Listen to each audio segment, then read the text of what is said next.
Hi guys, good afternoon. Welcome to Therapeutic Massage to get the care you deserve. May bago akong pasyente, recruit ni Sister Lina Velasco from Pilik. Pakinggan natin pangalan at bakit napunta. Sige po. Ko po si Ann Lauresta. Atira po ko sa Panta Street Pili. at Piling.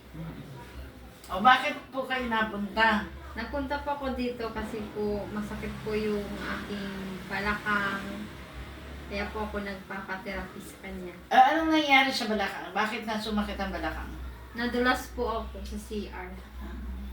How many years na bago ka nakapunta dito after ng madulas? Siguro naman 2.5 year. Talaga? So buti na tiis mo yan? Opo, syempre kasi buntis po ako nung time na sumasakit na po yung balakang ko. Buntis ka.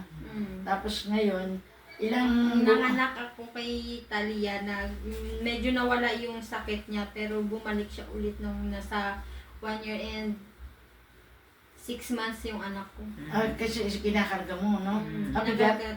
Medyo, hindi naman mabigat po yung anak ko kasi lang kapag nagbuhat ako sa kanya, syempre yuyuko ka doon. Hindi, pagka ganun kasi yung mga ganyan na na-aggravate dyan pag may binubuhat. O ganon. Doon nagsimula. Doon nagsimula ang sakit. So anong sakit niya? Sasabihin ko 1 to 10 hanggang saan? 10. Sobrang sakit na po. 1 to 10, 10 na? Talaga. Praise the Hindi Lord. ko na po kinaya. Buti nasabi mo kay Sister Lina. Opo, nag-open po kasi ako sa kanya kung may alam po siyang merong nagte-therapy. Kasi hindi ko na po yun kaya nung time na yun. Kasi Sister Lina, syempre, na-therapy ko din asawa niya, na-therapy ko din Ako. mga anak niya, siya, at saka si Marvy, Yeye. Di ba Kaya talaga. si Ian, nung si Ian. sa bisikleta, Oo. dumating dito, naka-sling, di ba? Oo, opo. Magang-magayan, pero umuwi sila magaling. Opo. Di ba? Kaya pati yung asawa ni di ba? Asawa ni... Alvin. Hindi, yung... Nilani. Ay, hindi. Hindi. Yung bunsong ang babae. Si Ivy, oo. Oo, diba? Si Migs.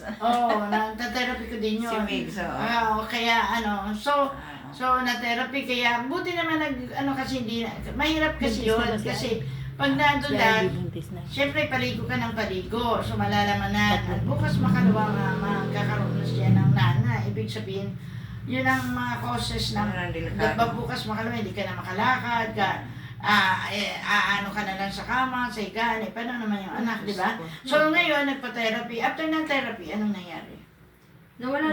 Medyo nawala na po yung sakit ng likod ko. Tapos parang okay na yung pakiramdam. Guminawa. Guminawa po. Guminhawa. Pero babalik ka. Opo. Kasi hindi pa yun. Pag naligo ka, halimbawa, 10 yun, 10 ang pain niya. Ito lang muna ang ginawa niya natin. Yan, ginalaw dyan.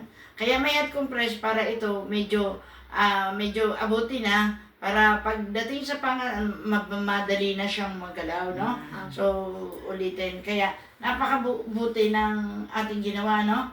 So, nagbigay siya ng ginhawa. To God be the glory. Sister Lina. Dito kasi, before everything, kahit bago ka na, kahit luma ka na, before mag-start is prayer talaga. Prayer. Kasi dito talaga, ang tinataas namin dito, ang Panginoon, kasi ang Diyos ang nagpapagaling. Kaya may mga cancer patient kami, gumagaling. May bukol sa lungs, gumagaling. Sapagkat ang Diyos ay nagpapagaling. Nagbibigay ng kagalingan, no? So tayo manalangin. Okay. Para tuloy-tuloy. Diyan ka lang. Yan, diyan ka lang. Okay.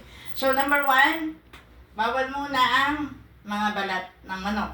Opo. Opo, tawal muna mga tuyo, no? Mag-ingat muna sa kasi yung pain para tuloy-tuloy na kagalingan, no? Okay, tayo manalangin para tuloy-tuloy. Dakilang Diyos mapagpala naman. Salamat sa biyaya mo. Salamat sa iyong katapatan. Pinadama mo kay Sister Ann Dalangin po namin tuloy-tuloy ang kanyang maranasan at maluwalhati ang dakilang pangalan. Amen. Sabi mo, kaya mo pinagagaling ang tao para maluwalhati ang iyong kadakilaan. Kaya ngayon pa lang, pinupuri ka namin, pinapasalamatan ka namin sa iyong kabutihan. I-bless mo si Ann. Balutin ang banal na dugo ni Jesus, simulang katalampakan upang huwag makita ng kaaway. Huwag maudyukan ng kung sino man, bagkus ipagpatuloy kung saan siya gumaling. Ipagpatuloy, Panginoon, sapagkat alam namin ikaw ang Diyos na dakilang manggagamot. Pagpalain mo ang kanilang relationship.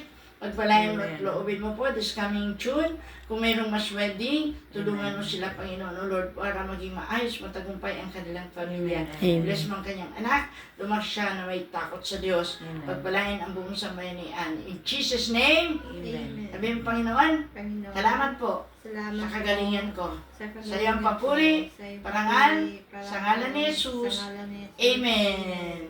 Dito, pag sabi nga nung isang pasyente, nangiwi-ngiwi pumasok, paglabas nakangiti na. Di ba?